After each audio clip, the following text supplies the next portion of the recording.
जो पर्सनैलिटी मेरे साथ इस टाइम मौजूद है 160 इनका वेट था, उसको लूज करने के बाद अब रह गया है 90। तो ये वो पर्सनैलिटी है जिन्होंने अपना सर्जरी करवाया।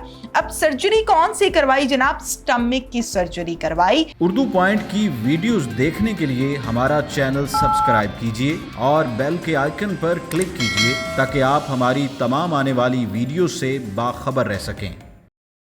अस्सलामुअलैकुम नाजरीन, उर्दू पॉइंट से मैं हूं आपकी मेज़बान तहमीना शेख। नाजरीन, आज मैं आपको दिखाऊंगी वेट लॉस के हवाले से एक ज़बरदस्त किस्म का एक्सपीरियंस। और जो पर्सनैलिटी मेरे साथ इस टाइम मौजूद है 160 इनका वेट था, जो कि कम करने के बाद, उसको लूज़ करने के बाद अब रह गया है 90। और ये चंद माह में इन्होंने अपने वेट को लूज़ किया है। कैसे किया है, क्या डाइट प्लान और क्या ऑपरेट भी इसमें इन्होंने करवाया, वो कौन सा ऑपरेट है, क्या उसके साइड इफ़ेक्ट्स भी हैं या नहीं, ये सारी कहानी हम इनसे जानते हैं। हर इंसान को वेट लॉस करने का शौक होता है। क्यों? क्योंकि जो है ना सोसाइटी की तरफ से जनरली एक्सेप्टेड जो हमारे कुछ चीज़ें बन चुकी हैं, उनमें से एक पतला सड्योल खूबसूरत जवान मर्द है। और अगर कोई बंदा जो है मोटी टोन लेके चल रहा है, एक तो उसको पहना होना बिल्कुल नहीं सचता। As you can see I am a designer, तो जो है एक डिज़ाइनर के लिए एक खुश लिबास खुद होना बहुत ज़रूरी है। और आई पर्सनली फील के when I was that much huge, तो जो है एक बड़ा मुश्किल था कपड़े ढूंढना। जो है मेरा दिल ही नहीं करता था तैयार होने का, बिल्कुल जो है मेरा दिल करता था सारा टाइम घर बैठा रहूं, किसी गैदरिंग में नहीं जाना, किसी पार्टीज में नहीं जाना। तो इसी वजह से आई स्टिल फील के मर्दों को भी उतना ही शौक है to be accepted by the society by looking good, और जो है वो एक पतला और अच्छा लगना। फिर ये आइडिया कैसे आया कि यार अब वेट को कम करना है और कैसे करना है? ये आइडिया इस तरह से आया कि मुझे तो बिल्कुल भी नहीं पता था कि I can lose weight through surgery, क्योंकि मैंने डाइटिंग्स भी करके देखी, मैंने काफ़ी अर्सा वॉक्स भी करके देखी, सारा कुछ करके देखा। तो थोड़े अर्से के बाद जब वो रिजल्ट्स नहीं मिलते थे, डिज़ायर रिजल्ट्स, तो I get demotivated. Doctor Sharaj Raza ही टॉक्ड अबाउट दिस सर्जरी, ठीक है ना?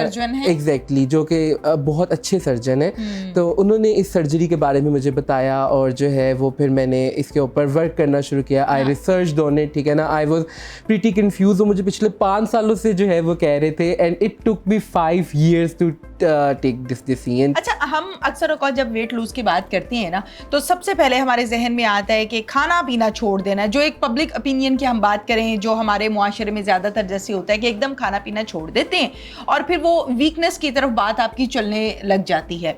एक तो ये हालात व वाक़यात हैं। दूसरी तरफ जब हम बात करते हैं वेट लॉस की, तो हम डाइट प्लान को फॉलो करते हैं कि भाई एक अच्छा सा डाइट प्लान लेते हैं और उस पर अमल करते हैं। तीसरी तरफ ज़माना जदीद हो गया है, हर चीज़ में जिद्दत आ गई है। हम बात करें प्रॉब्लम्स की, हम बात करें वेट लॉस की, हम बात करें कपड़ों की, जूतों की, टेक्निकल चीज़ों की, आईटी की, ईच एंड एवरीथिंग जो है वो बहुत जिद्दत की तरफ जा रही है। अच्छा, आपने कराई इसकी सर्जरी की जब हम बात करते हैं मोटापे के हवाले से, तो सबसे पहले जो हमारे जहन में चीज़ आती है कि ओबेसिटी को ख़त्म कैसे करना है, तो हम कहते हैं यार बड़ा ईजी वे है, लाइपोसेक्शन करा लेते हैं। लाइपोसेक्शन की भी बहुत सारी चीज़ें ऐसी हैं जो आप बाद में जब देखते हैं अपनी ही फिजिक को, अपनी ही बॉडी को, आपको रिंकल्स नजर आते हैं, आप कहते हैं यार ये अच्छा नहीं लग रहा, ऐसा नहीं होना चाहिए था। लाइपोसेक्शन के भी बहुत सारे तरीक़ाकार हैं, कोई एक तरीका नहीं है। उसके बाद सर्जरी की जब हम बात करते हैं तो हम कहते हैं अच्छा फिर पीसीज उतार दिए होंगे, या जब इंसान हेल्दी बहुत ज़्यादा होता है, पता नहीं सर्जरी के दौरान क्या किया होगा। तो ये वो पर्सनैलिटी है, मुसाब है, जिन्होंने अपना सर्जरी करवाया। अब सर्जरी कौन सी करवाई जनाब? स्टमक की सर्जरी करवाई, जो कि बहुत कम लोगों को पता है। फिर आपने सर्जरी करवाई, उस सर्जरी का बताएं कितनी देर की थी, कितनी जल्दी ठीक हो जाए?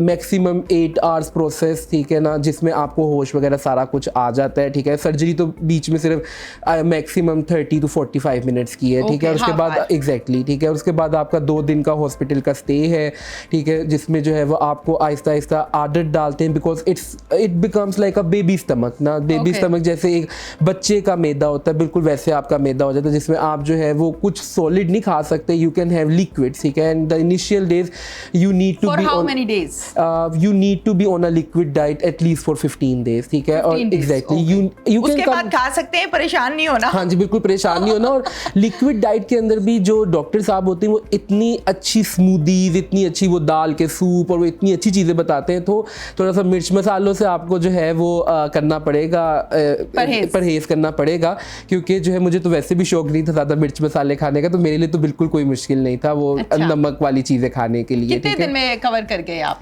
भूल गया कि मेरी सर्जरी भी हुई थी। 50 hardly it took me 1 month, जिसमें मैं बिल्कुल ही Okay. भूल गया कि जो है वो अच्छा। सर्जरी भी हुई है। कोई नहीं, एक तो मेरी एपिटाइट बहुत कम हो गई, ठीक है, जहाँ पे जो है मैं 1 रोटी खाता था, मैं जो हूँ वो 1/4 रोटी खाना स्टार्ट कर दी, भूख ठीक ही है। उतनी लगती थी? भूख ही मैं मतलब खाऊं और 2 बाइट्स के बाद मैं फुल हो जाता हूँ। अच्छा मुझे बताइए, सर्जरी के बाद भी आपका डाइट प्लान था? जी बिल्कुल डाइट प्लान था। बताइए क्या था? जो है मेरा डॉक्टर साहब के साथ इन कांटेक्ट रहा था एवरी 15 डेज, और आफ्टर जो है वो 2 months के बाद वो मंथली डाइट प्लान बन गया। तो डाइट प्लान में जो शुरू में इनिशियल डेज थे 15 डेज, लाइक आई उसमें तो टोल्ड यू liquids थी एग्जैक्टली, ना? बिल्कुल लिक्विड डाइट थी। उसमें स्मूदीज थी, सूप था, ठीक है ना, डिफरेंट तरह की ड्रिंक्स थी, दूध था, ठीक है, नेस्वीटा और ओवल्टीन और इस तरह Okay. की चीज़ें सारी। और फिर आफ्टर 15 डेज जो है वो थोड़ा सा हम सॉलिड डाइट की तरफ जाते हैं, जिसमें जो है वो हम एक सुबह के टाइम एग ले सकते हैं, ठीक है। फिर उसके बाद जो दोपहर का खाना है उसमें 1/4 चपाती और साथ थोड़ा सा जो है वो सालन ले लिया, ठीक है ना। इन बिटवीन जो है वो कोई फ्रूट ले सकते हैं, कोई बादाम, खजूर, ठीक है ना, इस तरह की छोटी छोटी चीज़ें, ठीक है ना। Okay. मतलब बहुत बड़ी एपिटाइट्स नहीं, बहुत नॉर्मल, बहुत मीडियोकर, ठीक और है, लेकिन weakness भी ना हो। एग्जैक्टली वीकनेस भी ठीक ना हो, है। जैसे क्योंकि बॉडी के कुछ न्यूट्रिएंट्स होते हैं, ठीक है ना, and we need to cover that nutrients as well in order to strive. और जो है वो डेली मूव करने के लिए हमें वो न्यूट्रिएंट्स जो है चाहिए होते हैं। तो जो है ये साइंस की जिद्दत कह लें आप, ठीक है ना, कि अल्लाह ताला ने जो है करम किया मेरे पे कि जो है वो मुझे ये रास्ता नज़र आया, बिल्कुल ठीक है ना। जबरदस्त। अब कितना वेट है आपका? It's 90 kgs। मतलब एक्सरसाइज, वॉक, क्या क्या कर रहे हैं? अच्छा, मैं जो हूँ एक्सरसाइज जो है वो सच्ची बताऊँ तो जब मैंने ऑपरेट करवाया तो उसके बाद डॉक्टर साहब ने मुझे कहा था कि 15 दिन के बाद ही जिम चले जाना, ठीक है। पर जो है मैं बताया जैसे कि मैं एक लेज़ी इंसान हूँ, ठीक है, तो मैं बिल्कुल जिम नहीं गया, ठीक है ना। मैंने जो है वो वॉक भी बहुत कम ही की, क्योंकि मेरा अपने बिजनेस की नेचर ऐसी जिसमें बहुत भागना दौड़ना पड़ता है, ठीक है। तो मेरा वॉक सिर्फ वही था, स्पेशल टाइम मैंने कोई भी नहीं खास निकाला वॉक के लिए। तो जो भी कोई जो है वो इस साइड पे सर्जरी की तरफ प्लान कर रहा है, ठीक है ना, वो वॉक ज़्यादा ना भी करे, एक दिन में आधा पौना घंटा भी कर ले, इट्स परफेक्टली फाइन। क्योंकि आपकी जो इट्स 70% डाइट एंड 30% एक्सरसाइज, ठीक है। जब आपकी 70% डाइट ही नहीं मौजूद और आप दबा के खा रहे हो और आप फिर 5 घंटा भी जिम कर रहे हो, एग्जैक्टली इट्स यूजलेस। एक अच्छा सा मैसेज हमारे उन तमाम लोगों के लिए जो हेल्दी हैं, जो होपलेस हो गए हैं कि अब हम पतले नहीं हो सकते। बिल्कुल भी होपलेस नहीं होना, ठीक है। अगर मैं 160 से 90 तक आ सकता हूँ तो आप भी कर सकते हैं, बिल्कुल होपलेस ना हो। और सर्जरी की तरफ जाने में कोई मजाइका नहीं है, कोई खतरनाक नहीं है, कुछ भी नहीं होएगा, ठीक है। सिर्फ ये आपका मेंटल जो है फितूर है कि जो आपको कहता है कि नहीं, सर्जरी का लफ्ज़ सुनते साथ आप डर जाते हैं कि पता नहीं कितने इंजेक्शंस लगेंगे, कितनी पेन होगी, ठीक है ना। कोई पेनफुल जो है वो प्रोसीजर नहीं है, बिल्कुल ईजी प्रोसीजर है। तो गो फॉर इट, बिल्कुल डीमोटिवेटेड फील ना करे, ठीक है ना। Everyone has a right to look beautiful, to look good, ठीक है ना। अपने आप को अच्छा फील करने के लिए जो है वो पतला होना है। डॉक्टर शिराज प्लास्टिक सर्जन हमारे साथ इस टाइम मौजूद हैं, जो कि गवर्नमेंट सेक्टर में सर्व कर रहे हैं, बड़े अच्छे अंदाज में सर्व कर रहे हैं। ओबेसिटी को कम करने के लिए मोस्टली वॉक की जाती है, डाइट प्लान किया जाता है, अपनी खुराक को कम किया जाता है, और जदीद दौर के साथ, जिद्दत के साथ साथ अब इसकी सर्जरी भी आ गई है, जो कि मुसब ने भी करवाई। इस हवाले से बताइए कि उसके कोई साइड इफेक्ट्स हैं?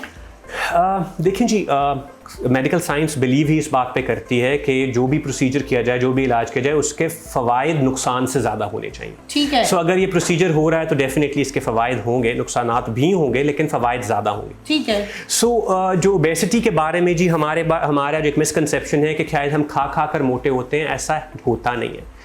ऐसा होता भी होगा, लेकिन आम तौर पे ये जेनेटिक यानी मौरूसी तौर पे मोटापा आता है, और इसलिए ये एक्सरसाइज और डाइटिंग से सिर्फ जाता नहीं है। चला कम हो भी जाए तो फिर बढ़ जाता है। इसलिए हमें कुछ ऐसे इकदाम करने पड़ते हैं सर्जिकली कि वो खाना जो हम जो है एक तो कम खाएं। बेरियाट्रिक सर्जरी जिसे कहते हैं, मैदा छोटा करने की या कुछ और अंतड़ियों की सर्जरी जो कि मूसब की भी हुई, उसका काम होता है कि ना सिर्फ ये कि वो मैदा छोटा करती है, आप खाना कम खा सकते हैं। क्योंकि बहुत सारे लोग ये जवाब देते हैं कि जी हम तो खाना पहले ही बहुत कम खाते हैं, तो फिर, लेकिन उससे इजाफी चीज ये होती है कि मैदे और अंतड़ियों में ऐसे हार्मोन्स और एंजाइम्स बनते हैं जो कि फैट को बॉडी में डिपॉजिट कराते हैं, और जब वो एंजाइम्स और हार्मोन्स खत्म हो जाते हैं तो बॉडी वो फैट मेटाबोलाइज करके यूज करना शुरू कर देती है है। बॉडी के यूज अप करने के Okay. लिए।